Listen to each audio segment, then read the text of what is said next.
Hello, bienvenue sur Crypto Zero. Alors on lit plein de news partout, il y a eu un correctif, mais Bitcoin va mourir. Alors si évidemment vous me connaissez, vous savez pertinemment que je ne crois absolument pas à cette phrase. Et pour ceux qui ne me connaissent pas et qui ont cliqué sur la vidéo parce qu'ils ont vu un titre effarant, si vous pensez que c'était juste pour attirer du monde, pensez-le, mettez le commentaire que vous voulez, ça me dérange pas plus que ça. Mais l'idée c'est surtout de parler d'un sujet un peu plus sérieux bien évidemment. Et je trouve ça assez rigolo parce que je me rappelle encore fin 2017, le Bitcoin explose et puis là, il y a eu une grosse chute, clairement. On peut pas le nier. Et à ce moment-là, c'est vraiment marrant parce que plein de personnes se sont élevées en disant « Ouais, tous ceux qui investissent dans le Bitcoin, ils vont mourir. De toute façon, le Bitcoin, ça y est, c'est terminé. C'est pas une monnaie, blablabla, blablabla. » Et c'est marrant, en 2020, toutes ces personnes-là, ou en tout cas une grande partie, l'ont pas beaucoup ramené parce que le Bitcoin, normalement, était censé mourir. Et rebolote, là, on a un correctif après une grosse montée, Bitcoin va mourir. Ce qui m'étonne en plus, c'est un peu les arguments qui sont lancés par rapport à ça et que je trouve inquiétant au final. C'est des personnes qui sont censées comprendre les concepts de l'économie. Alors, en revanche, après, il y a des choses qui s'entendent. Premier argument qu'on entend souvent, Bitcoin n'est pas une monnaie.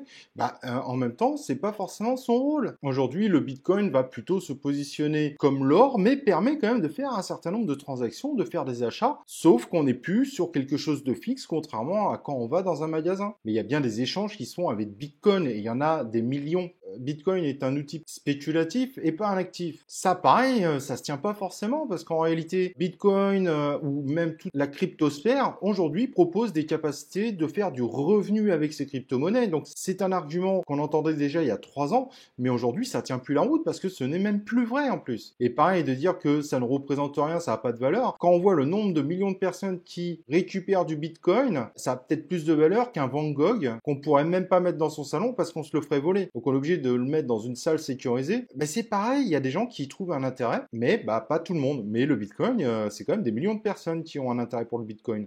Donc dire que ça sert à rien, ça dépend de la vision des gens. Moi, je pense que le Bitcoin sert à énormément de choses. Il y en a qui ne comprennent pas. Et dans un autre sens, moi, je ne comprends pas qu'on puisse mettre des millions dans un tableau, alors qu'il y en a qui se battent pour l'avoir. C'est comme ça. C'est le concept de l'offre et la demande. La chose aussi de dire que le Bitcoin n'est pas une réserve parce que il y a très peu d'acteurs qui accumulent une grosse partie du Bitcoin, voire des crypto-monnaies, c'est un argument qui est complètement fou en plus. Il s'avère que oui, il y a peu d'adresses, mais il y a certaines adresses qui sont associées à du Binance, à du Coinbase, et derrière, il y a des millions d'utilisateurs. Donc, c'est pas vrai en plus comme argument, il n'est pas valable. C'est a priori de ne pas comprendre la cryptosphère. Autre argument avancé par Chilo, soi-disant expert chez BNP Paribas Chine, la limitation du nombre de Bitcoin pose un véritable problème parce que du coup, les banques ne peuvent pas manipuler les données. Mais c'est justement la force de Bitcoin, c'est de ne pas pouvoir être contrôlé par des banques et que ça soit décentralisé.